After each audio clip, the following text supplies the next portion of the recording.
하나님의 말씀 봅니다. 다니엘 1장 1절과 2절의 말씀을 같이 한 목소리를 읽겠습니다. 유다 왕 여호야김이 다스린 지 3년이 되던 해 바벨론 왕 느부갓네살이 예루살렘에 이르러 성을 에워쌌더니 주께서 유다 왕 여호야김과 하나님의 전그릇 얼마를 그의 손에 넘기심에 그가 그것을 가지고 신할 땅 자기 신들의 신전에 가져다가 그 신들의 보물 창고에 두었더라. 아멘. 오늘의 말씀을 듣기 전에 다니엘 3장 28절에 있는 말씀을 한번 같이 읽고 제가 말씀을 선포하겠습니다. 느부갓네살이 명하여 이르되 사드락과 메삭과 아벳느고의 하나님을 찬송할지로다. 그가 그의 천사를 보내사 자기를 의뢰하고 그들의 몸을 바쳐 왕의 명령을 거역하였고 그 하나님 밖에는 다른 신을 숨기지 아니하며 그에게 절하지 아니한 종들을 구원하셨도다. 아멘. 다니엘이라는 이름이 참 좋은가 봐요. 다니엘은 심판자라는 의미인데 하나님이 심판하신다는 이 이름이 얼마나 사람들에게 호감을 주는지 모르겠어요. 물론 저도 제 이름을 닉네임을 제가 다니엘이라고 제가 했습니다. 그래서 가끔씩 What's your name? 이렇게 부르면 저는 Daniel 이렇게 데니 이렇게 이야기하곤 합니다. 우리가 다니엘을 선호하는 이유가 뭘까요? 다니엘의 성공이겠죠. 본인도 알지 못하는 꿈을 그가 언급하고 해석해내고 미래를 예측하고 예언하는 이 다니엘의 이러한 지혜와 총명이 우리들에게 충분한 매력 포인트가 있는 것 같아요. 그뿐만이 아니라 포로로 잡혀갔는데 그 어릴 때 티네이저였던 것 같아요. 이게 아이라고 했으니까 children, 영어에서는 children이라고 표현하는 거 보면은 아마 티네이저 정도 되는 그런 아이들의 그 나이에 이제 이 나라가 망하는 꼴을 보면서 그들은 이제 보다 앞선 나라로 포로로 잡혀가서 거기에서 공짜 공부하고 공짜 밥 먹고 공직을 얻고 출세한 다니엘. 그래서 다니엘 학교, 다니엘 기도회, 이러한 이름들을 이렇게 여러 가지로 붙이고 있는 것 같아요. 다니엘 좋은 이름이죠. 하지만 다니엘은 심판자라는 뜻입니다. 잘 되는 것에 대한 개념은 다니엘에게 없는 겁니다. 그래서 다니엘에 대한 환상적인 기존 개념을 지워버려라는 말을 먼저 하고 싶습니다. 다니엘이 하나님으로부터 우리가 볼 때에 가시적인 복을 우리가 누리기 때문에 정말 그의 이름을 담고 싶다라고 한다면 다니엘이 겪은 그런 훈련에 대해서는 알고 있는지, 요셉처럼 꿈을 가져라 이렇게 이야기를 하는데 요셉이 얻어진 내무부 장관의 위치에 올라가는 것까지만 좋아하는 건지, 요셉이 겪었던 고생은 꿈도 생각 안 하는 것인지, 꿈을 이루는 데만 신경을 쓰는지, 꿈을 이루어 가기 위한 하나님으로부터의 훈련은 전혀 고려하지 않는 게으름뱅이들,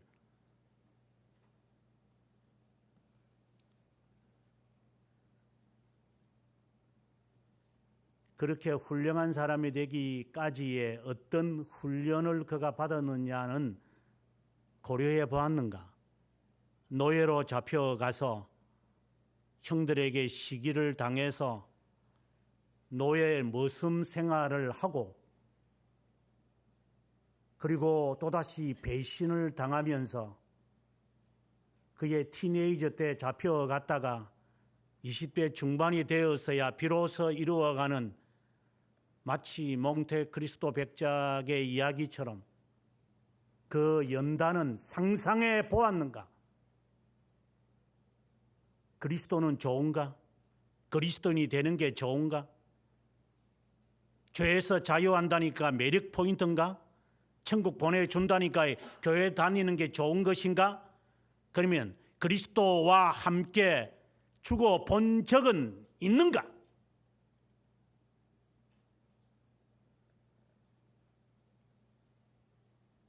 그리스도와 함께 죽고 그리스도와 함께 사는 것에 대해서는 염두에 두지도 않으면서 부모 덕분에 한번 잘 살아보겠다라고 하는 금수저를 가진 자나 방금 이야기했던 기독교인들이나 똑같지 않는가? 누가 누구를 보고 금수저라고 하나? 네가 금수저다.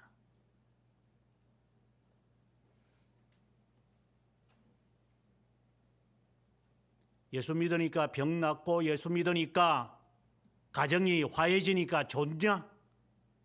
그래서 예수 믿는 거냐?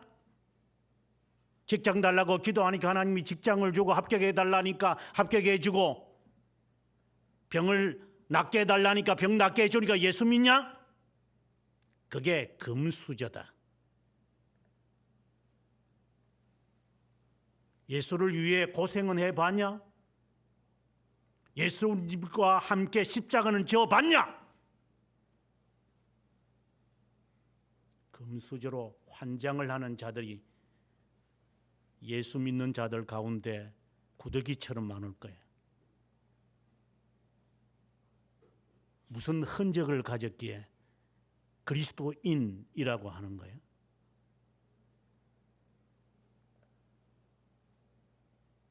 우리가 악수를 해보면 여성들은 좀 다르지만 남성들하고 우리가 악수들을 해보면 이 손을 만지는 것에서 그 사람을 대체적으로 알 수 있어요. 그래서 친구를 사귄다 이러면은 shake hand 이렇게 말을 하죠. 영어에서는 손을 이렇게 하다 보면 그 사람의 생각, 그 사람의 살아온 일들을 대체적으로 이렇게 손을 이렇게 잡아보면 알 수 있어요.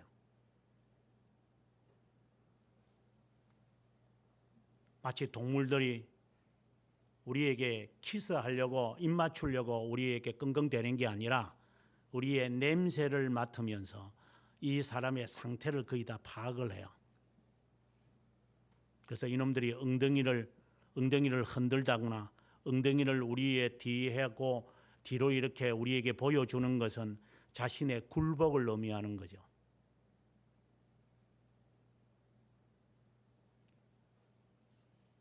그들은 내 주인을 알아요. 그의 마음의 상태를 읽고 있어요. 동물들은 알아요. 냄새를 맡고도 이 주인의 상태가 어떤 것이다. 그래서 이 사람이 엄살을 부린다거나 거짓으로 아프다고 한다면 동물들도 알아가지고 깁니다. 인간만큼은 기지 않죠. 그래서 동물보다 못하다라고 하는 거예요. 냄새를 맡으면서 그것을 키스라고 그래요. 우스워서 동물이 키스라는 거 아는가? 엉뚱한 상상력은 포기하고 냄새를 맡으면서 이 사람의 상태, 그들은 말을 가지고 통하지는 않아. 말할 필요가 없어요. 이거 앉아가지고 이렇게 잔소리. 냄새만 맡아도 말이 없어도 그 상대방의 상태를 다 알고 있는 그들. 왜 인간만큼은 모르죠?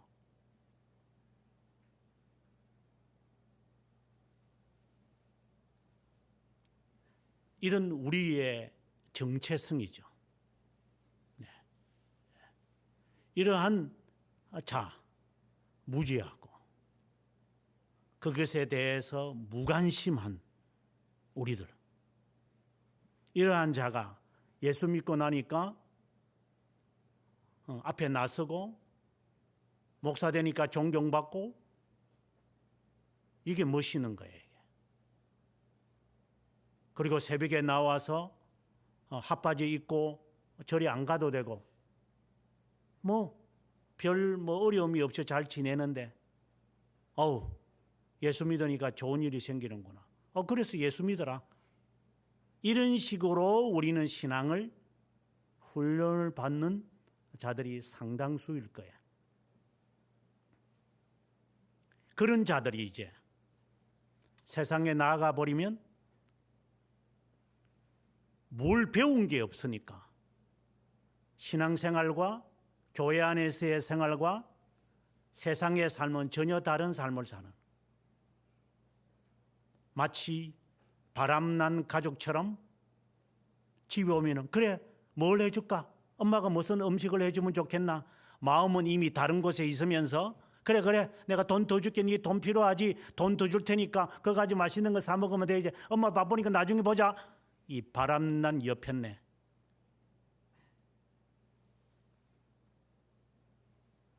바람난 남자들 돈 갖다 주면서 그런 식으로의 신앙생활을 우리는 영적 간음을 하면서 우리는 잘도 용케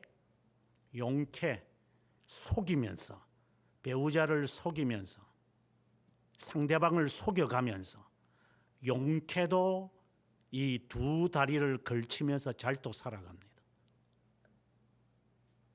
가책도 없어요. 간음을 행하면서도. 다들 그렇게 살아가니까 저는 깜짝 놀랐습니다.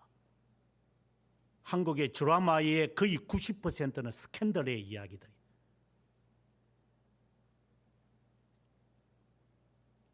정오스럽 정도로 이 사회가 이렇게 부패했단 말인가?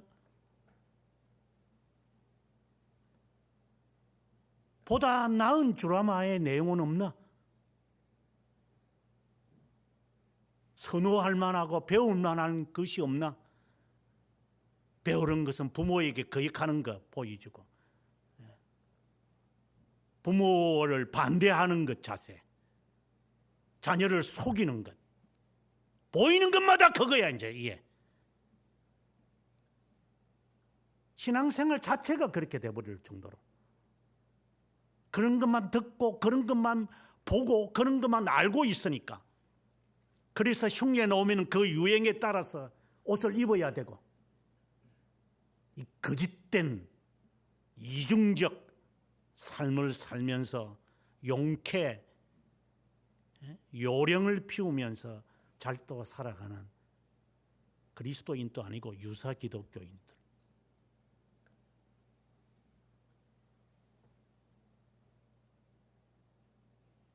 무지라고 하는 자가 끝까지 천국문에 이르는 것처럼 끝까지 아마 죽을 때까지 자기가 예수 믿는다고 말할 거예요. 왜? 그 전에 뽀록이 나면 창피스러우니까 죽는 순간에 가서 그래 나는 지옥 가겠다 이렇게 말하고 해야지 정신 차릴 것 같으니까 끝까지 물고 늘어질 거죠. 이 거짓이라는 것을 숨기면서 이제 살아가겠죠. 이게 타락한 인간의 본성이기 때문에. 그런데 그런 자들이 그리스도인으로 세상에서 살아가겠어요? 그래서 이중적 삶을 살아가겠죠. 이 시간에 여러분들에게 주님의 이름으로 분명히 선포하지만 이중적 간음하지 마세요.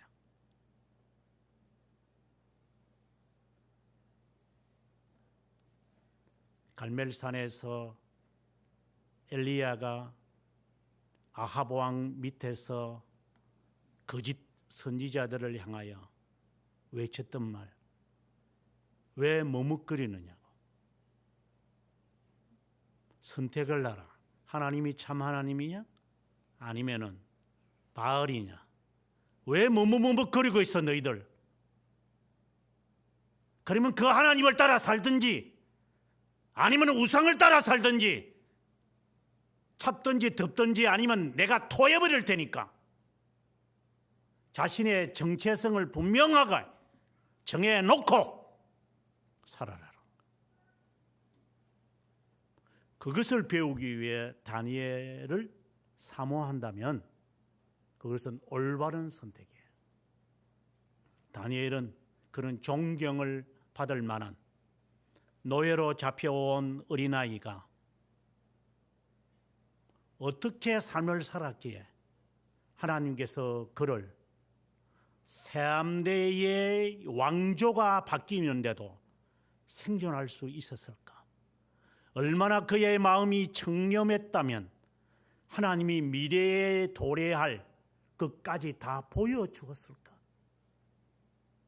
저는 언젠가 하나님에게로부터 신유의 은사를 받고 싶었습니다.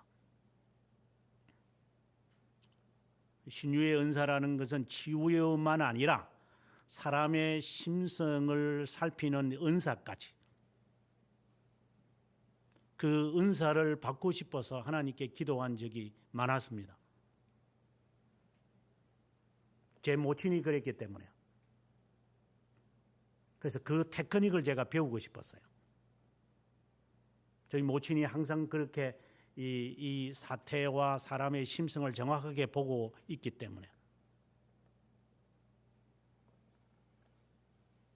그 스킬을 알려고 했던 거죠. 그러나 그 스킬을 알고 난 다음에 제 마음에 피드백이 일어났습니다. 정말 그런 은사를 받는 사람, 병 낫게 하는 사람들, 그 사람들의 공통성이 있는 걸 보았습니다. 잡신들, 제가 말하는 것은 오순절파를 말하지는 않아요. 그런 것들은 사입이고 그런 것들은 잔나비들이기 때문에 빼놓고 진짜 병을 낫게 하는 사람, 진짜 은사를 받은 사람들, 정말 깨끗한 사람들이에요. 나는 그걸 깨달았어요. 네가 마음이 청결하지 않으면 너는 은사를 받지 못할 것이라는 거예요. 흉내는 낼 수 있죠. 사탄이 줄 수 있으니까. 사탄이 주는 은사는 받을 수 있죠. 사기치면 되는 거니까. 사기치면 우리가 돈을 벌 수 있으니까. 그래서 돈을 쌓아놓는 자체가 부자는 아니잖아요. 그래서 이게 도둑질을 해서 저 어리어리한 저택에 사는 건지 정말 저 사람이 수고하고 애써서 저택에 사는지 우리는 판단하기 어렵죠. 그것만 갖고. 그거나 방금 제가 이야기했던 정말 청렴해서 하나님이 주셔서 신유의 능력을 발휘하는 자인지 사탄이 이를 죽이려고 은사를 준 것인지 우리는 판단이 잘 안 돼요. 하지만 청림한 자는 하나님의 은사를 받아야. 그렇다고 해서 모든 자가 동일한 은사를 받는다는 말은 아니에요. 청림한 자에게 하나님은 은사를 줘요. 그 은사가 다양하니까 청렴해야 돼요. 그러면 여러분 스스로에게 반문하세요. 나는 그러면 청렴하지 못해서 예. 단순하게 말할게요. 당신의 마음속에는 두 마음이 있기 때문에 은사는 없는 겁니다.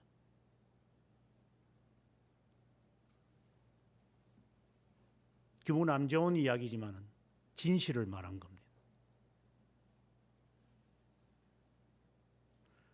저는 이 다니엘서를 몇 주 동안 저는 이제 그 미리 읽어 내려가는데 하면서 다니엘이야말로 세상 속에 살아가는 그리스도인의 모본을 요셉처럼 우리에게 보여준 자다.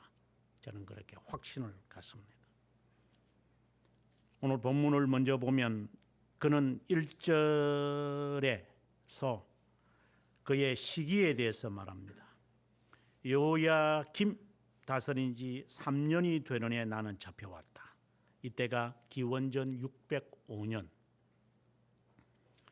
두 번째 이제 597년에 아마 에스겔이 잡혀온 것 같아요.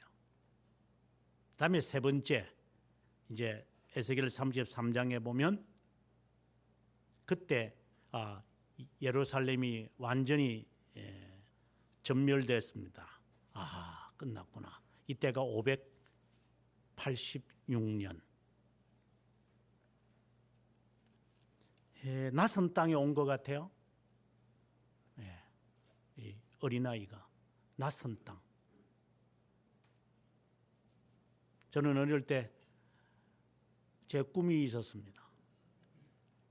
저는 세상을 다 구경하고 싶었습니다. 그래서 저는 선원이 되고 싶었습니다. 스튜디오스는 안 되니까, 여자여야만 되니까. 그래서 그 꿈을 고등학교를 마치고 저는 그거까지도 선원증까지 얻으면서 배를 타고 세상을 다 보고 싶었습니다.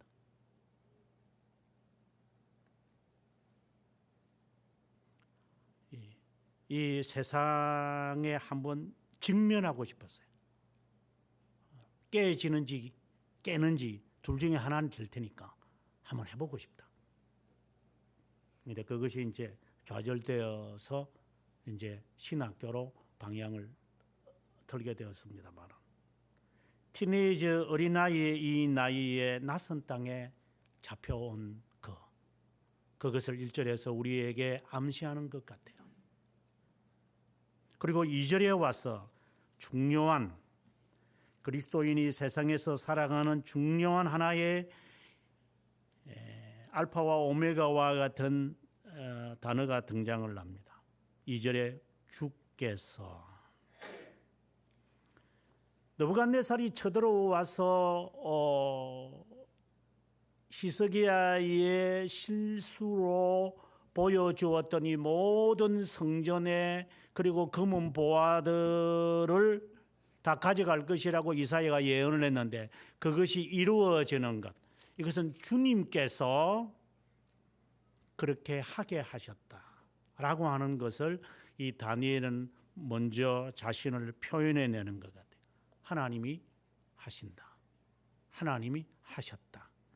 더 나아가서 9절에 가보게 되어지면 하나님이 다니엘로 하여금 환관장에게 은혜와 긍휼을 얻게 하신지라 하겠는데, 우리말에는 잘 표현이 되어 있지 않는데 이거는 완료형이에요.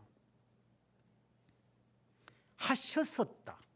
정확하게 표현하면 하나님이 다니엘로 하여금 환관장에게 은혜와 긍휼을 얻게 하셨던 것이다. 이는 과거 완료예요. 과거에 대한 완료인 거예요. 그럼 무엇을 우리에게 암시하는 거예요? 하나님이 이 모든 것을 주관하시는구나. 내가 지금 잡혀온 것도, 내가 지금 살아오는 것도, 그리고 앞으로 이루어질 이 모든 것도 하나님이 하시는 것이구나에 대한 이 하나님의 섭리 사상이 명확해야 돼요. 그래야 그리스도인이 세상 속에서 살아갈 수 있는 무기를 갖고 있는 거예요. 직장인은 하나님이 없겠지. 이 직장만큼은 하나님이 다스리지 않을 거야. 우리 위에 있는 팀장이 중요해. 저 총장이 중요해. 저 사장이 중요해. 천만의 말씀!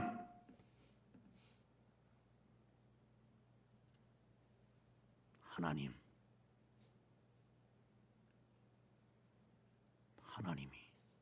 하셨다. 이 신앙을 갖고 있는지 스스로에게 질문하세요. 하나님이 하시느냐? 하나님이 작정하셨던 것이 이루어지는 것이냐에 대한 분명한 신앙을 가지지 않으면 당신은 간음을 하고 있어요. 영적 간음. 왜 너희가 구하여도 얻지 못하고 간구하여도 하나님께서 듣지 못하심이냐? 사도 야고보가 우리에게 하는 말이 너희의 영적 간음하는 것 때문에.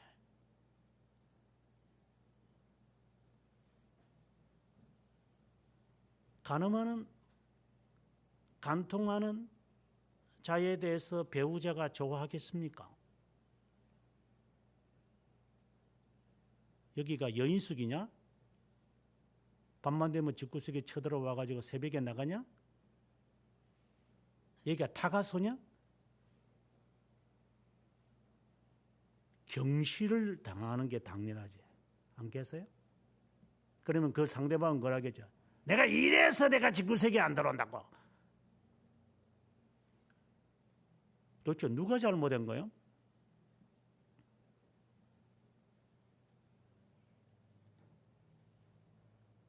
그런 조사를 해봐야 되겠지만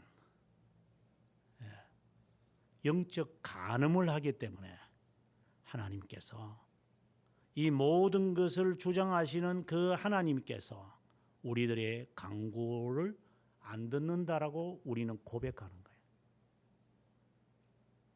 오늘 우리가 오전에서 배웠지만 우리의 인간에게는, 안 믿는 자들에게는 우연과 운이라고 하는 것이 통용되겠지만 신자에게는 그것이 통용되지 않아요. 그 자체가 자기가 불신앙에 있다라고 하는 것을 스스로 증명하고 있는 거예요. 그 말을 자주 쓴다는 게. 아, 나는 인덕이 있는가 봐. 참, 그래. 아, 나는 재능이 좀 있는가 봐. 내가. 저 사람이 나를 잘 본 것 같아. 그 자체가 당신이 불신앙에 있다라는 것을 스스로 표현해낸 거야.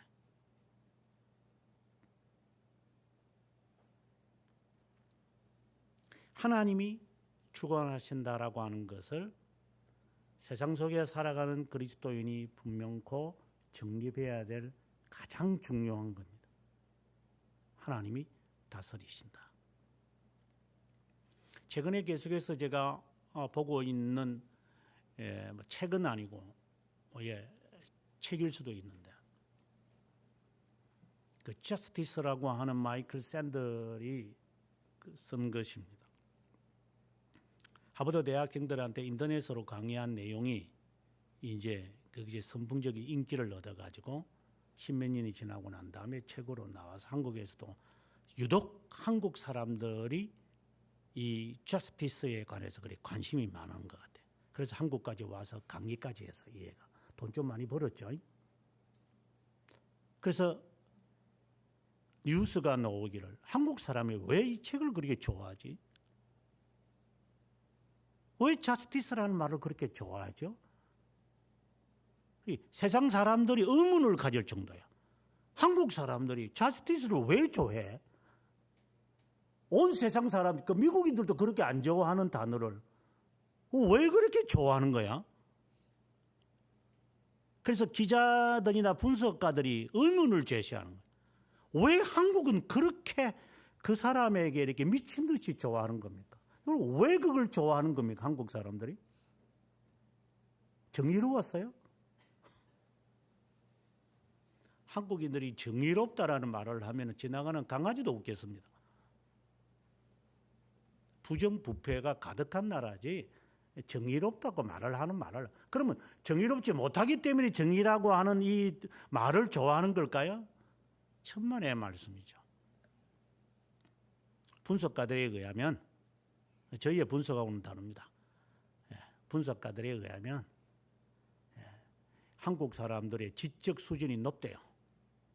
그래서 그 차원에 이르기 위해서 그 질 높은 강의에 관심이 있다. 그래서 제가 그를 읽으면서 이거 네가 한국인이 아니니까 그러는 것 같다 하는 생각을 가져봅니다만은, 왜 한국인들이 우리나라 사회가 샌들의 그 책을 좋아할까요? 정의가 알고 싶었을까요? 천만에요. 그 애가 표출해낸 내용은 몇 가지의 철학자들을 이렇게 엮어내죠. 칸트의 도덕 철학과 벤텀의 공리주의를 엮어서 질문을 던지고 그것에 대하여 우리에게 길을 제시해요. 먼저 행복이다. 사람은 행복을 위해서 산다. 그 다음에 그것이 개인의 행복이 되어서는 안 된다. 개인의 행복인 동시에 전체의 행복이야. 자유가 있어야 된다.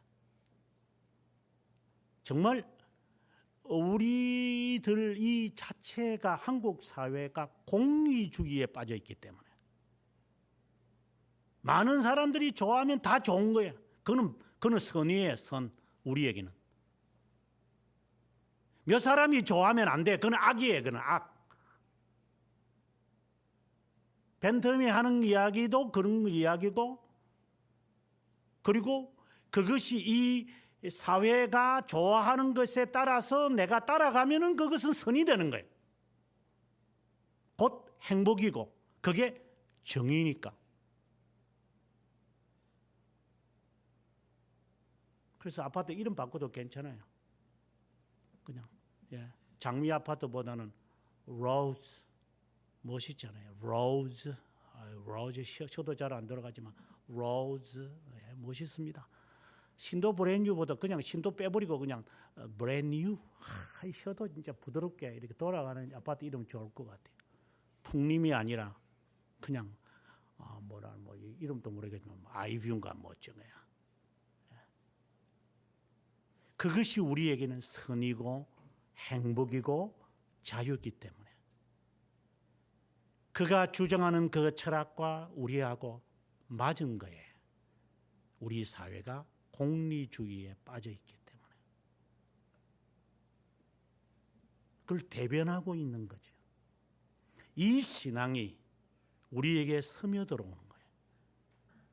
이 철학이 이 신앙이 아니에요. 이 철학이 우리의 신앙에 들어와서 큰 교회, 대중화, 이것이 선으로 보이는 거예요. 선. 이게 선이다. 이게 정의다. 이렇게. 라고 하는 이 이념이 우리들에게 세뇌되어져서 혼자 있으면 못 살아가는 삶, 떨어져 나오면 불안해하는 사람들, 이는 공포심을 조성을 해서 우리로 하여금 이 대중 안에서 살아가도록, 그래서 대중에게서 외면을 당하면 죽음을 자처하는 애들처럼, 이거 우리의 심리 속에 있다 보니 신앙도 요 모양으로 만들어져 가는 거죠. 바른 것에 대한 개념이 있어서가 아니라,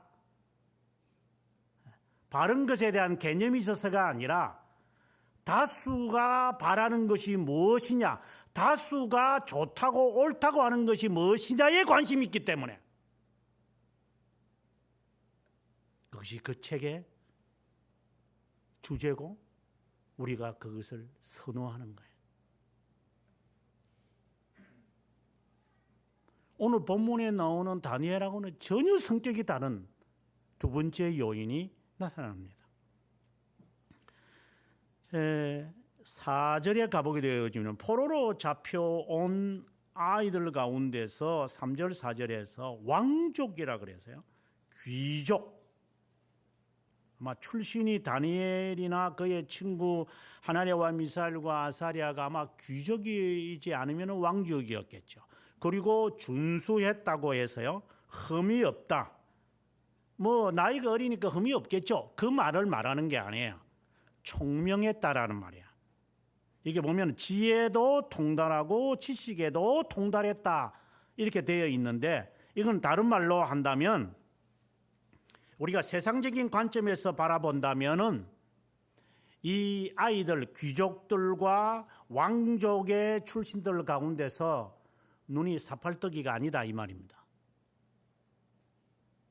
눈이 제대로 박힌 애들이에요. 왕족이라고 해서 다 지식과 지혜가 통달한 것은 아니죠. 그 중에서도 이 애들이 괜찮은 애들, 가장 우수한 엑셀런트한 이 애들을 뽑아낸 거예요. 학문에도 익숙해서 머리도 좋은 것 같아요. 그래, 지혜도 있고 지식도 있고 학습에도 뛰어난 애들. 우리가 공부를 가르쳐 보면 알거든요. 다양합니다. 신앙도 그렇습니다. 자신의 성격 따라 신앙생활을 하는 자들이 많거든요. 요래저래 저래저래 까부는 애는요, 신앙도 그렇게 까불입니다. 지 성격 따라 신앙도 굴절됩니다. 성격이 게으르면 신앙도 게으릅니다. 싫습니다. 그래서 성격도 못 바꾼다, 신앙은. 이렇게 할 정도로 성격이나 신앙생활이나 거의 유사할 정도 같아요. 하나를 가르치면 열을 안 하는 애들이 있고, 하나를 말하면 이렇게, 그 다음에 어떻게 신앙생활을 해야 되겠구나, 이것이 나오는, 연역이 나오는 애들이 있고, 말을 해도 뭘 알아듣는 사람이 신앙생활도 하지 마라, 해라, 한다. 저는 거기에 그냥 환멸을 느낍니다. 하지만 성격과 신앙은 무관합니다. 왜? 중생된 자는 다른 새로운 창조가 된 거니까. 그 말은 신앙적으로 말하면 중생이 안 된 거죠. 진리가 성격을 못 바꿉니까? 저놈의 저 성격, 제가 시집을 가도 저게 장가를 가도 없어지겠나? 나이가 늘면 뭐 괜찮아지겠나? 중생이 안 됐으니까 그따위지. 하나님께서 새로운 생명을 그에게 불어넣었는데 안 바뀌고 배긴다고요? 그러면 아르미니스주의자죠. 안 바뀌었으니까. 이번 비뚤어져도 말은 바로 해야지. 이단이죠. 수십 년간 예수 믿었는데 내 남편이 안 바뀝디다, 내 아내는 안 바뀝디다, 그러면 중생이 안 된 거죠.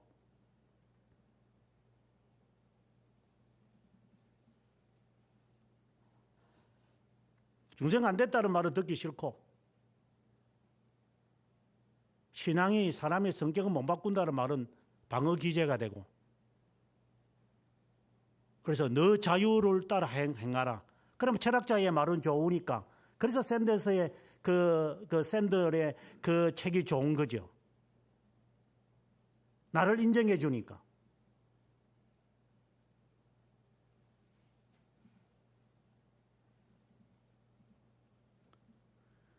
여기서 중요한 것은 더 들어가서 지혜에서 통달하고 지식에서도 통달했다는 이 말씀이 이제 뒤에 가보게 되어지면은 17절에 가보면 하나님이 이 네 소년에게 학문을 주시고 서적을 깨닫게 하시고 지혜를 주셨다. 4절의 말씀을 변환시켜 버렸습니다. 그러니까 지혜를 통달하고 지식에 통달하고 학문에 익숙했던 본래 그런 자였던 것 같아요. 그런데 그런 자들이 뽑힌 거죠. 실제로 뭐 다니엘이 그렇다라고 하는 말을 하는 것이 아니라, 그런데 17절에 가보니까 하나님께서 이 네 소년에게 학문도 주시고 하나님이 그리고 지혜도 주시더라.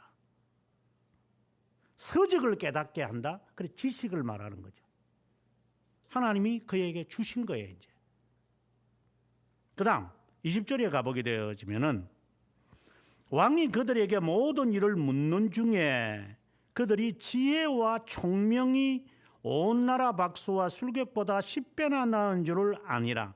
지혜와 총명? 이 무엇을 말하는 건가요? 지금 하나님께서 특별히 내 소년에게 지식과 학문과 그리고 지혜를 주셨어요. 본래 그런 것이 있는 아이들이었어요. 사람들이 보는 관점이에요. 그런데 17절에 가서는 하나님이 주셨다라고 이야기를 하는 거예요. 이게 다니엘의 고백이에요. 이 내 소년에게 하나님이 특별히 주셨다 이런 개념이 아니라 하나님이 주신 거였다. 겉으로 볼 때는 내가 왕족이었고 내가 귀족이었고 내가 본래 머리가 좋고 이렇게 솔직히 일본말로 하면 아다마가 잘 돌아가는 사람이었는데 가다마이가 좋고 아다마가 좋았는데 본래 내 부모가 머리가 좋아서 나가 머리가 좋았는데 아닙니다. 내 부모에 의해서 내가 머리가 좋고 지혜로운 게 아니라 하나님이 주셨다 이 말입니다. 여기서 무엇을 느낍니까? 네가 아직도 네 부모 타령하면서 내 피는 DNA는 머리가 좋은 사람입니다. 내 DNA는 나는 이런 성격을 갖고 있는 자라고 당신이 지금 아직도 생각을 하고 있다면 당신은 세상 속에 그리스도인이 아닐 겁니다. 못 살아갑니다. 세상의 DNA는 하나님과 상관없습니다. 하나님은 없는 데서 있는 것으로 부으시는 하나님이지 있는 것에서 우겨 삼아 만들어가지고 너 본래 너 머리 좋은 놈이구나. 그래서 너를 내가 잘 써야 되겠다. 바울을 보십시오. 바울이 본래 그 똑똑한 사람이니까 하나님께서 이렇게 서신도 많이 쓰게 하지 않았나. 요따위로 사람들이 해석할 때가 있어요. 하나님이 그에게 역사하신 것이지 지가 가말리엘 문화였기 때문에 하나님이 그를 그렇게 쓰셨다고요?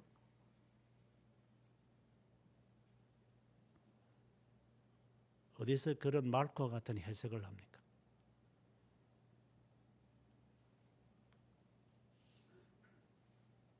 무지한 자를 택하여서 지혜로운 자를 부끄럽게 하시고 없는 자를 택하셔서 있는 자를 부끄럽게 하시는 하나님의 말씀은 어디 시궁창에 처박아 놓고 살아갑니까?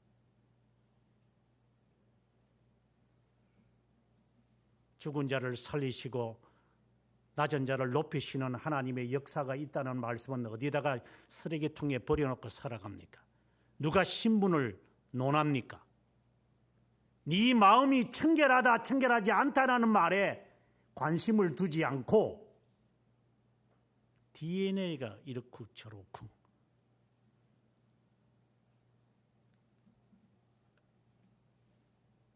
더 나아가서 20절에 지혜와 총명이라고 했는데 지혜와 총명이라는 단어가 어디서 나옵니까? 잠언 1장 2절에 보게 되어지면은 이 잠언에서 말하고자 하는 두 가지를 말합니다. 첫 번째가 지혜예요. 여러분이 잠언 1장 2절을 보시면서 봐야 돼요. 여러분 상상하지 마세요. 말씀을 읽을 때 정확하게 읽으세요. 덩벙덩벙 대강 설렁탕 먹지 말고 2절에 보면 지혜와 훈계를 알게 하며 명철의 말씀을 깨닫게 한다고 되어 있어요. 두 가지입니다. 지혜와 명철입니다. 여기서 명철이라고 번역되어 있지만 오늘 본문 다니엘서에서는 총명이라고 번역되어 있어요. 본래 원문에 보게 되어지면 여기에 지혜라고 하는 말 그리고 여기 이제 위즈덤, 영어에서는 위즈덤이라고 그러고 명철이라는 것은 understanding이에요. 이게 이 단어의 뜻에 의하면 지혜는 스킬을 말하죠. 이렇게 어떤 딱 지혜 저 사람이 지혜롭다라고 하는 것은 어떤 일을 맡기면은 일을 처리를 잘해요. 처리해요. 어떤 사람 맡기면 그 다음에 하는 거 또 가르쳐 줘야 돼. 또 가르쳐 줘야 돼. 그럼 우리는 뭐래요? 진짜 답답해서 못 살겠다, 진짜. 그걸 갖다가 우둔하다 그래요. 다 가르쳐 줘야 되니까. 이게 지혜가 없는 거죠. 스킬이 없다는 말이에요. 이걸 어떻게 요리를 해 먹어야 될지를 모르는 거예요, 이게. 요령을 피운다는 말이 아니라 이 말의 의미가 뭔지를 캐치하지 못하는 지혜가 없는 거예요. 근데 이 말씀이 지혜를 주겠다. 그 다음에 두 번째가 명철을 주겠다라는 것은 판단을 말하는 거잖아요. 이거는 오성을 말하는, 철학에서는 오성이라 그러는 건데, 이 말씀이 너희에게 그리스도인으로서의 지혜와 그리고 명철을 주겠다. 이 두 가지를 준다는 거예요.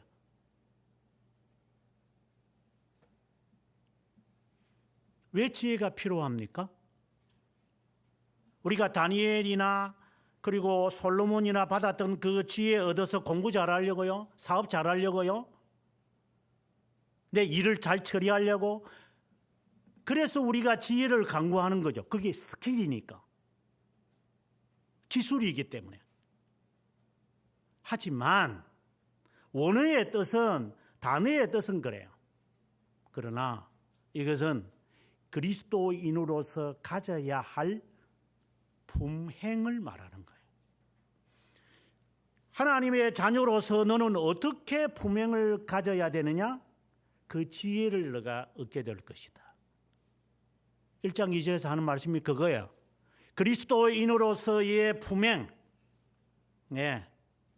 conversation이라, 영어에서는 conversation이라 그래요. 이게 어떻게 너가 대화를 할 것이며, 사람을 만나면 어떻게 너가 대화하며 어떻게 대면해야 되느냐, 이 conversation이잖아요. 그게 품행이라고 그래요. 품행. 그리스도인이 어떻게 사람과의 대화를 하며 살아가야 되는지, 어떻게 일을 처리해야 되는지, 이 말씀이 줄 것이다, 이 말이에요. 이 말씀이 그렇게 인도할 거라고. 노란 버스 타고 다닌다고 하는 게 아니라고. 지혜를, 사람의 언어를 창조하신 자가 누구냐? 모세가 하는 말이, 하나님 저 말씀이냐, 내가 사람을 어떻게 창조했느냐?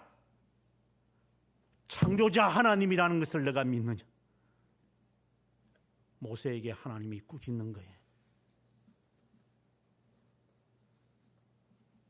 네가 애굽의 문화와 학문과 지식과 경험을 갖고 있어 본들 두려우냐?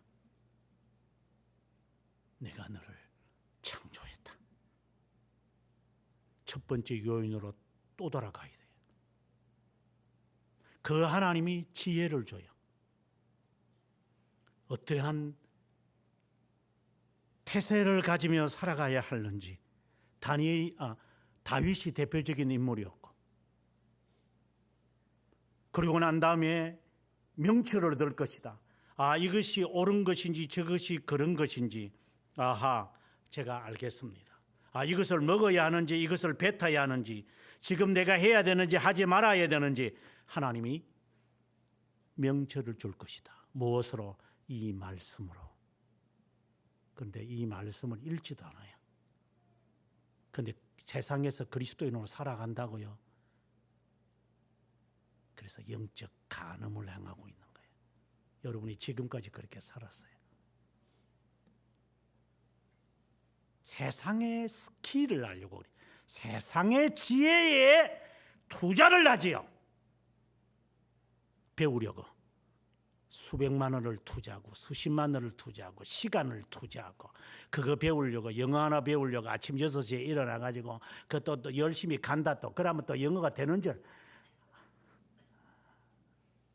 학원에 가서 그 요령을 배워야 한다. 줄을 서서 기다려야 노량진 앞에 가보면 그 사람을 싫다는 것이 아니라 그만큼 열정을 갖고 있는, 앞자리에 앉아야 된대. 그 수백 명이 있으면 뒤에 앉아 있으면 안 된대요. 앞자리에 한 석줄 넉 줄이 그게 황금의 그 황금 노선이래요. 그래서 그 젊은 애들이 새벽 2, 3시에 가가 줄 서서 있어요. 그 지혜를 얻으려고, 그 테크닉을 얻으려고, 그 앞자리에 앉아서 인간이 가르쳐주는 그 말에 귀를 기울이려고 돈을 수십만 수백만 원을 투자하면서, 그거는 그렇게 할 줄 아나? 하나님이 지혜의 근본이신 거는 아나? 그리스도인이. 그래서 너는 그리스도인이 아니다.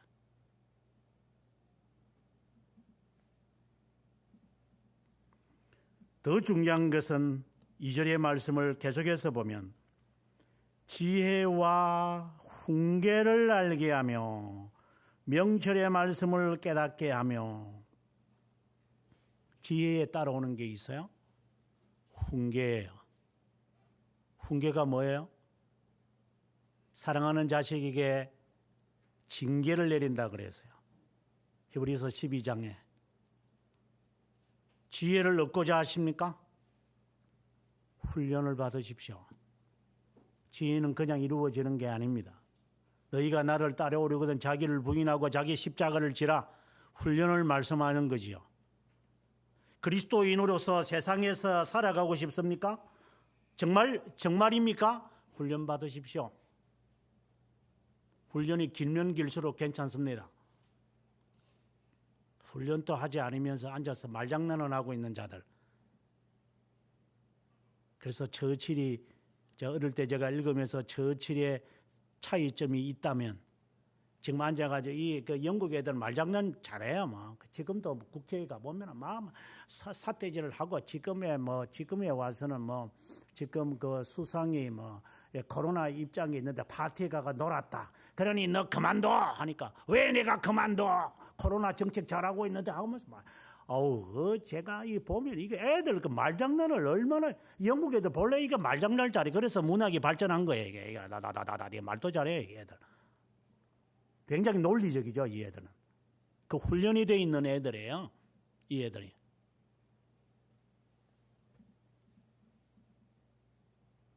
근데 훈련을 받아봤나?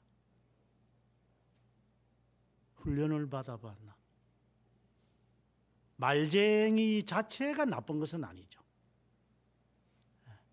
하지만 그들은 그러한 말을 서로 나누면서 그들은 답들을 유출해가는 훈련이 되어 있는 자들이기 때문에, 그래서 그들은 서로 원수같이 사태질을 하더라도 언제든지 합의해서 뜻을 뭉쳐지면 그것을 가는 거예요. 이 훈련된 자들이기 때문에. 하나님은 우리들에게 지혜를 주시기 위해서 훈련을 시켜요. 저는 여러분들에게 분명히 말합니다. 당신은 훈련받아 왔습니까?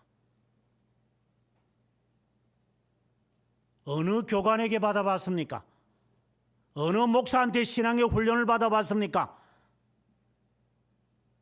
구중은 들어봤습니까? 교관한테 칭찬받으러 그러십니까? 그러면 카운셀러 찾아가세요. 상담사 찾아가라고. 교회는 상담사가 아니, 목사는 상담사가 아니에요.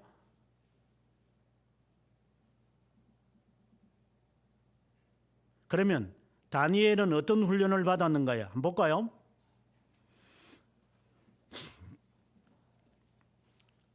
(5절에) 보면은 또 왕이 지정하여 그들에게 왕의 음식과 마시는 포도주에서 날마다 설 것을 주었다. 포도주와 음식을 주었어요. 이거는 성찬을 의미하죠. 우리가 영적으로 해석을 한다면은 그렇게 될 것 같아요. 그러니까 내가 주는 음식, 내가 주는 이 즐거움, 이게 잔이라고 하는 것은 이들의 의미는 이제 즐거움이죠. 네.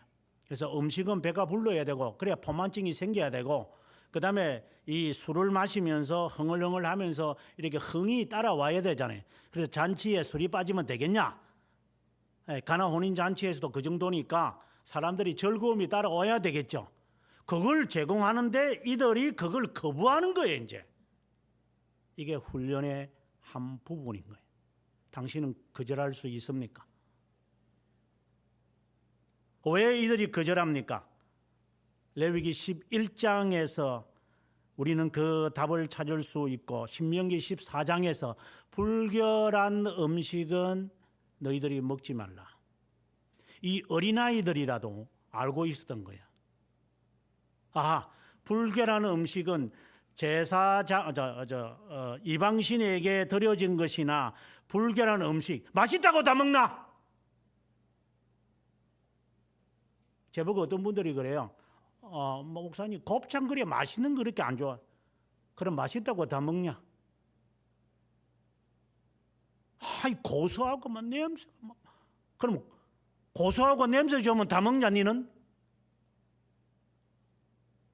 그런 반문을 제가 한 적이 있죠. 뭐든지 먹을 수 있죠. 입은 다 들어가죠. 그래서 암이 걸리는 거죠. 고양이에게는 암이라는 게 거의 없어요. 왜? 그들은 정결한 음식만 먹기 때문에. 물도 함부로 안 마셔요, 얘들은. 조금이라도 냄새가 조금이라도 오래된 물은요, 쳐다보지도 않아요. 개는 안 그래요. 그래서 개 같아 이렇게 이야기를 하는 거예요. 개는 주는 대로 먹어요, 이게 그냥. 뭘 주든 다 먹어 그냥. 그러니 암이 걸리죠. 암이 걸리는 자체가 나쁘다는 게 아니라 뭐든지 준다고 먹는 게 아니라 이 말이에요. 신앙생활도 마찬가지라는 말을 하고 싶어서 그런 거예요. 공짜잖아요. 포로로 잡혀왔는데 구세주와 같은 자잖아요. 음식도 주고 숙식을 제공해 주는데 의식주를 제공해 주는 사람의 말을 제가 안 먹고 배기겠어요? 그런데 그거를 거절하겠다는데 이게 도대체 이게 간땡이가 부은 놈들이지 이게 보통 어떤 애들이야 이제 이게. 하나님이 더 중요하다는 거야 이게. 하나님의 말씀이 더 중요하기 때문에 4년마다 있는 200m 달리기에도 안 나가겠다는 거예요 이게. 국가의 대표로 와놓고서도 저는 예배부로 가야 됩니다. 야 지금 너 지금 결성정이다. 저는 상관없습니다. 너 지금 정신이 우리도 다 크리스찬이야. 아니 저는 예배보러 갑니다. 이 정신없는 애죠 이게요.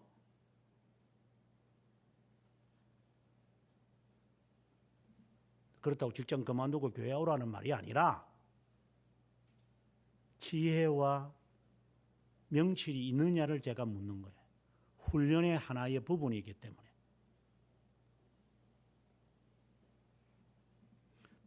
그리고 3년 동안 해주겠대요. 이거는 세상에 멋있는 거예요. 3년 동안 의식주를 다 제공하고 시험을 쳐서 합격하면은 이제 공직까지 주겠대요. 신분의 변화가 있다는 거. 이거는 대통난 겁니다. 이거는 대박이야. 대박. 이거는 대대박. 이거는 대대대대박이야. 그러나 누가 독약이라도 마시겠지.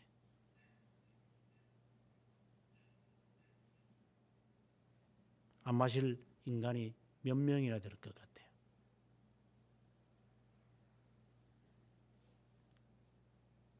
좋은 자리 주겠다는데 이거 먹으면 너 본래 너 머리 좋은 애들잖아. 그 다음에 더 나아가서 이제는 이름까지도 바꿔버려요. 이제는 다니엘이라는 이름은 아까 중에 제가 심판장이라고 했고, 근데 이름을 바꿔가지고 벨사살이라고 이름을 바꿔버리네. 벨드사살이라는 뜻이 뭐냐면 벨이 너를 보호한다.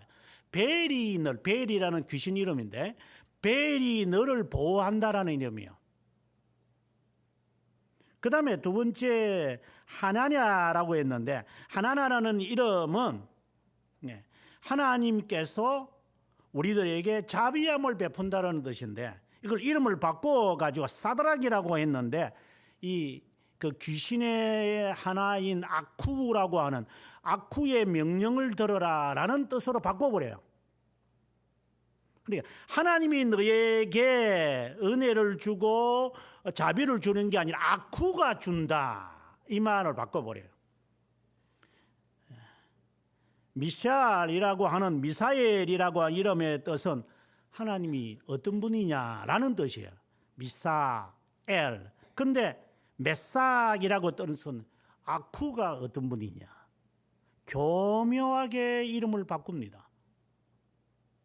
너에게 떡을 주는 사람, 너에게 음식을 주는 사람, 너에게 돈을 주는 사람, 너에게 숙식을 제공하는 자가 누구냐? 나다. 내 말을 들어라. 라는 이름으로 다 바꿔버려요.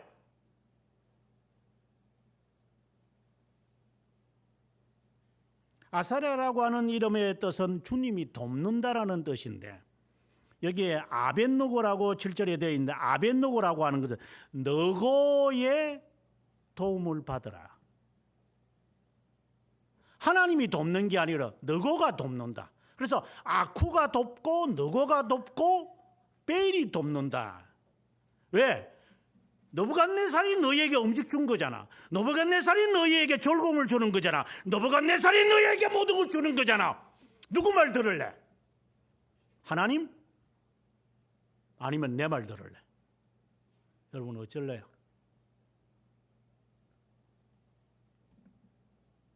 첫 번째 요인으로 다시 돌아갑니다. 하나님이 이곳에 보내셨습니까? 하나님이 포로로 잡히게 하셨습니까? 하나님이 지혜를 주시는 겁니까? 하나님이 지식을 주는 겁니까? 사실입니까? 그러면 이제 훈련을 받아야 되겠죠? 이제 훈련을 받는데 이름을 바꿔버려서요. 교수라고 합니다. 멋있잖아요. 목사가 아니라 교수. 정말 좋은 이름입니다, 여러분. 교수.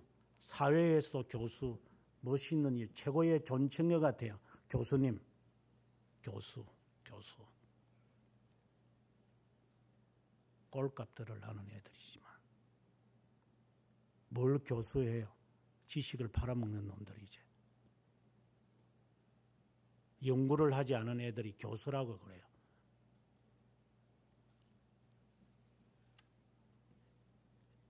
어느 교수님이 전화가 와서요.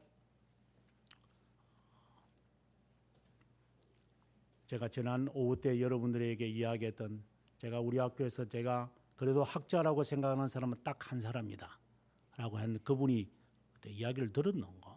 저에게 전화가 또 왔어요. 그래서 제가 참 귀신코 칼로를 같아 하는 생각이 들 정도로.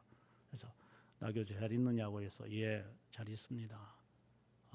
이 어려운 코로나 시기에 목회하기 힘들지 않아? 그래서 저희들은 전혀 변화가 없습니다. 그러니까 정말 신기하네 하면서 그러면서 저보고 하는 말이 나 그래서 건강 조심해 라고 해서 왜요? 그러니까 내가 작년 1월 달에 무슨 수술을 받아서 너무 힘드네. 그래서 제가 바로 대답해 드렸습니다. 교수님, 우리 학교에서 당신만큼은 교수입니다. 건강이 상할 정도로 저서와 서적과 연구를 하는 분은 당신밖에 없습니다. 나머지는 지식 팔아먹는 놈들이고 교수는 교수끼리 알죠. 저게 진짜 백인지. 음식해 본 사람들이 식당에 가면 이게 제대로 된 음식인지 아는 것과 같은 원리죠. 우리는 그냥 맛있으면 맛있다 해가지고 그냥 된장국을 먹지만 그 안에 MSG가 수두룩 들어갔는지 우리는 모르고 저는 맛있는 것만 먹지만 음식을 아시는 분들은 여기에 이런 맛깔은 나지만 이 안에는 MSG가 많다 이렇게 말하는 것과 같은 원리겠죠. 그렇게 수고하셨기에 몸이 상하는 거겠죠. 그렇네. 이제는 몸이 힘드네. 그러나 당신은 학자입니다.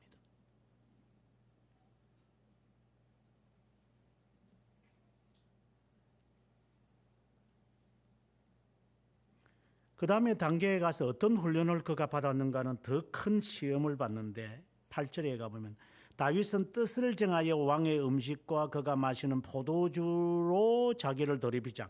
이걸 역으로 이야기하라고 그랬죠. 하나님의 성찬으로 은혜를 받는 수단을 삼겠다라고 말한다면은 좋은 해석일 수도 있을 것 같아요.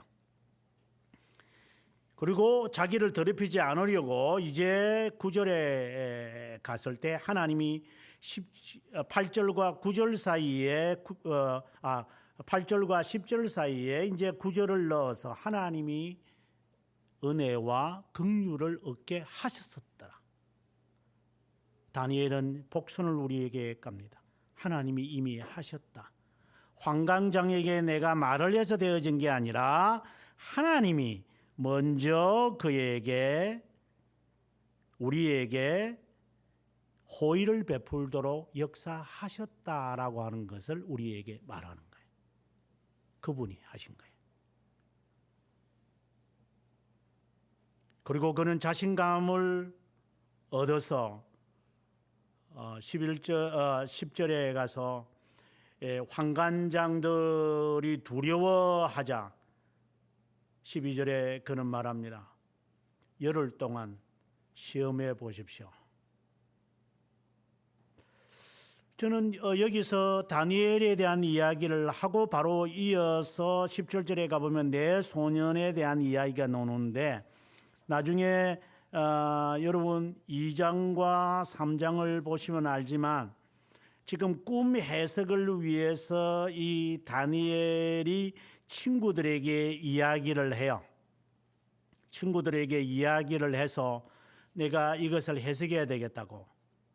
그렇다면 지금 뒤에 2장과 3장에 가서 그의 행적을 볼 때에 분명코 요 때도 친구들에게 이야기를 하면서 뜻을 정했을 것이다.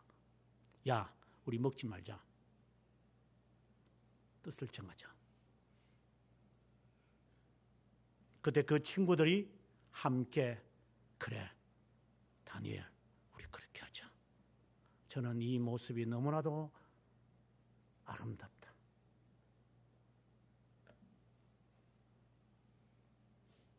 세상 속에 살아가는 그리스도인의 훈련 중에 마지막 단계가 당신은 뜻을 정했습니까? 나중에 3장에 가보면 풍물불에 대한 이야기가 나와요. 느부갓네살이 이 사건을 바라보면서 이제 하나님이 과연 너희들에게 이루어졌다라는 것, 다시 말해서 꿈을 해석하는 다니엘을 바라보면서 칭찬을 해놓고 그걸 까먹고 3장에 가보게 되어지면 풍물불 사건이 나타나요. 이것을 볼 때에 그 왕의 마음은 이렇게 바뀐다는 거잖아요. 그죠? 이때는 뭐 칭찬하고 뭐 너희가 하나님이 진짜 하나님이다. 우리가 아까 3장 28절의 말씀을 읽었지만은 이게 마음이 바뀌어요. 이게 또 이게 이제 그 신하들이 뭐 안 됩니다. 뭐 이렇게 자꾸만 이렇게 부쩍부쩍거리면 그 아첨하는 말에 귀를 기울여서 이제 하나리와 미사엘과 아사랴를 불러놓고 너 왜 너희들이 말이야 인사하면 되잖아. 네? 온 지금 방방곡곡에 있는 대사들과 총독들과 지도자들 다 모은 자리에서 네가 내 얼굴에 먹칠하는 거야, 임마? 이것들이 진짜 속된 말로 그런 거 아니에요? 이것들이 진짜 이거 죽으려고 환장을 했냐? 야! 모든 자가 지금 사람들이 와가지고 내가 내 신상 앞에 절하고 있어. 너희들이 뭔데 절하지 않는 거야, 너희가? 그럼 여러분 뭐라고 할 거예요?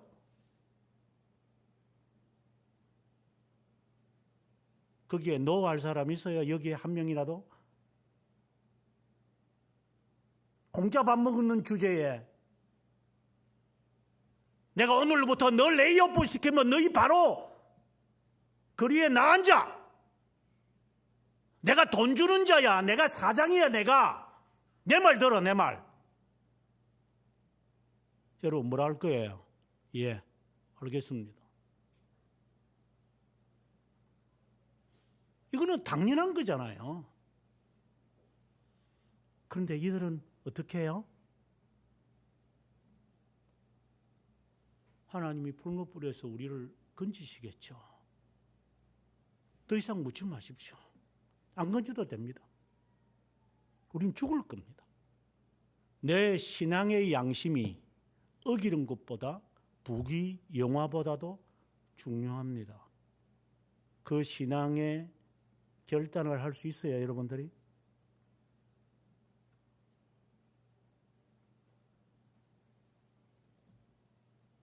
결혼하기 전에 우리가 깨끗한 몸으로 배우자에게 주겠다고 하면서 몸 단장을 할 줄 아나? 하나님 앞에 깨끗한 신앙으로 주님 앞에 드리려는 각오는 안 돼 있나? 껍데기는 치장할 줄 아나? 예쁘게 보이고 멋있게 보이려고 하나? 하나님에게는 초대교회 여성들을 제가 책을 쓰면서 한결같이 그들은 간통과 간음의 사회인 로마 제국에서 살아남으려고 그들은 자살의 길을 택하는 여성들이 많아요. 며칠 후 되면 아폴리나니아에 대한 이야기를 하겠지만 아폴리니아 그 여인은 이빨이 다 뽑혀요. 그래서 치과의 여인이다 이런 말까지 하는데 그래서 그의 여인의 그림에는 항상 이런 집게가 있어요. 이빨이 다 뽑히면서 신앙에 절개 지키겠다고.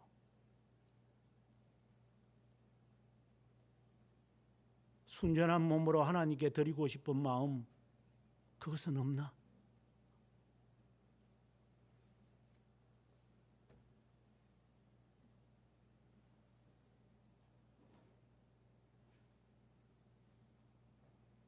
이 어린아이들이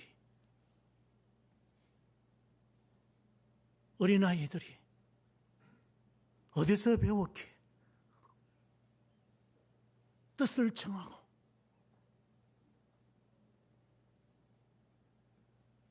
이 좋은 혜택에서 쫓겨난다. 당연히 쫓겨나겠죠. 쫓겨나자. 그 혜택이 아무리 좋은들 천국보다 좋으며 우리가 쫓겨나서 살아본들 지옥보다 더 악하겠느냐? 그런 각오는 우리에게 되어 있는가?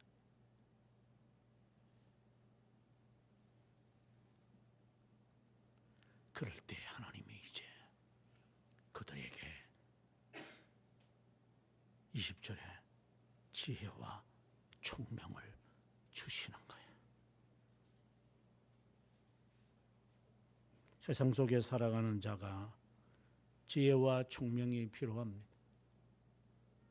훈련 받으셔야 합니다. 모든 것은 훈련입니다.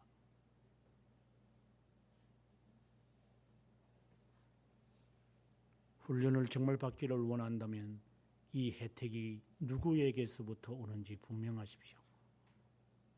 사장이 아닙니다. 총장이 아닙니다.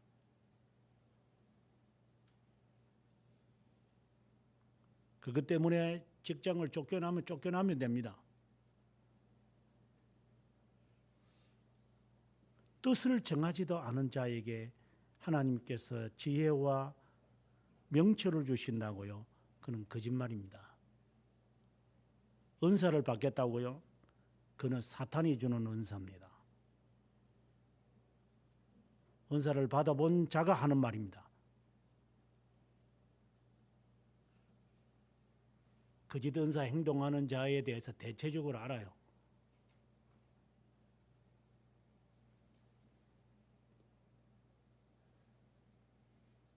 저게 진짜 백인지 저게 가짜 백인지 정도는 어느 정도는 알고 있어요. 100%는 아니겠지만 청렴한 자에게 하나님이 지혜와 명철을 주십니다. 하나님이 그를 이끄십니다. 그러면 위기들이 있겠죠. 그게 훈련이니까. 그 위기를 잘 통과하십시오. 신앙 지키겠다고 동쪽 창문을 열어놓고 기도하는 거 배 아파하는 자들, 그래서 그를 죽이겠다고 그러잖아요. 그걸 알고 있어요. 다니엘은 알지만 그는 약속을 갖고 여전히 그는 하루에 3번씩 창문을 열어놓고 동쪽을 향하여 내 고향, 내 하나님, 내 주님 언젠가 돌아갈 수 있을는지 모르는 그 예루살렘을 향한 그 마음이 하나님을 향하는 마음인데 그 마음을 갖고 있는 것이 싫으니까 싫어. 저는 죽여버려야 되겠다고. 그래서 죽게 했는데 하나님이 살리시는 이야기.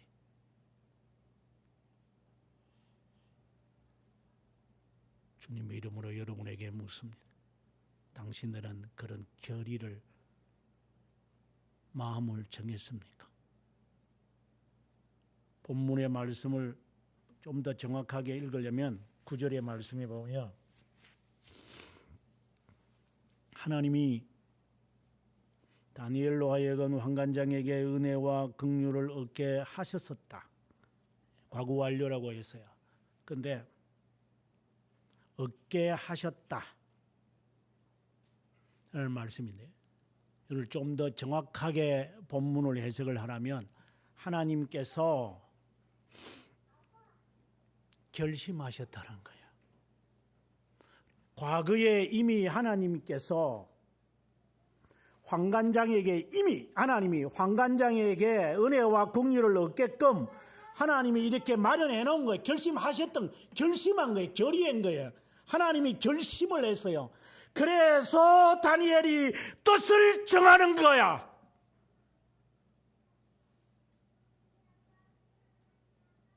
이 어린아이가 알아요. 하나님이 뜻을 정했다는 걸 알고 있다고. 그래서 내가 뜻을 정하는 거예요.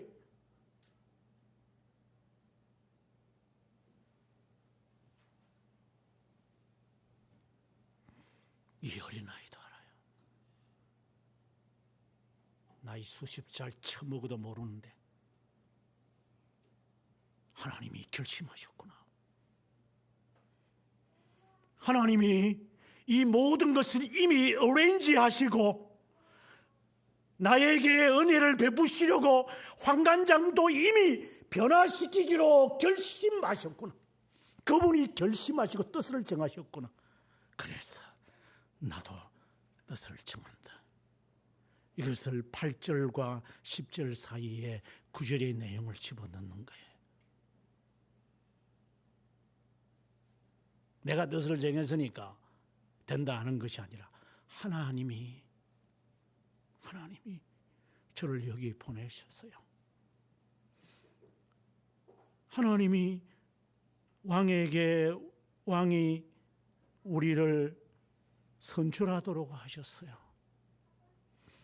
그들이 내 이름을 바꾸어서 하나님의 도움이 아니라고 하더라도 하나님은 나를 이미 결심할 것을 아시고 당신이 이미 결심하셨어요.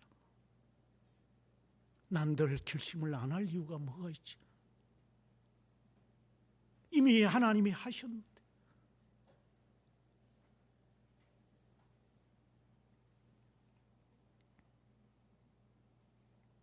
그래서 저는 신명기 31장 8절의 말씀을 좋아합니다.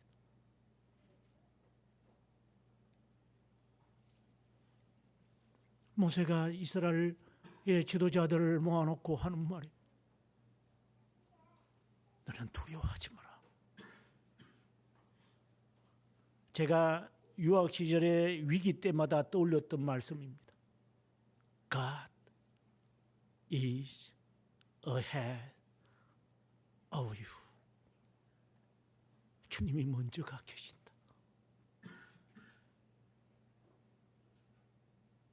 주께서 이미 결정하셨다. 그러면 나는 순종하여 가면 되는데 하나님에 대한 신앙이 없는 불신자이기 때문에 하나님의 작정을 인정 안 하기 때문에 게으르고 두려워하고 미지근하면서 살아가겠지. 하나님이 ahead, 너보다 먼저 ahead of you. 이 advance, 미리 그분이 가 계신다. 그러니 두려워하지 마라. 무서워하지 마라. 놀라지 마라. 내가 너를 떠나지 않고 내가 너를 지키. 이미 결정된 거다. 이는 수정되는 것도 아니다. 하나님의 그 결심,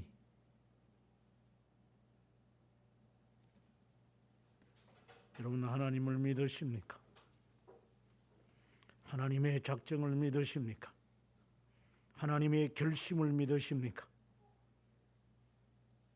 하나님께 지혜를 얻고자 하십니까? 좀 더 나은 것을 원하십니까? 훈련을 받으십시오. 시험을 당하더라도 양심을 더럽히지 마십시오. 그런 자에게 주님이 지혜와 명철을 허락하십니다. 세상이 주는 명철 아닙니다. 하나님이 주시는 지혜와 명철은 다릅니다. 함께 기도하겠습니다.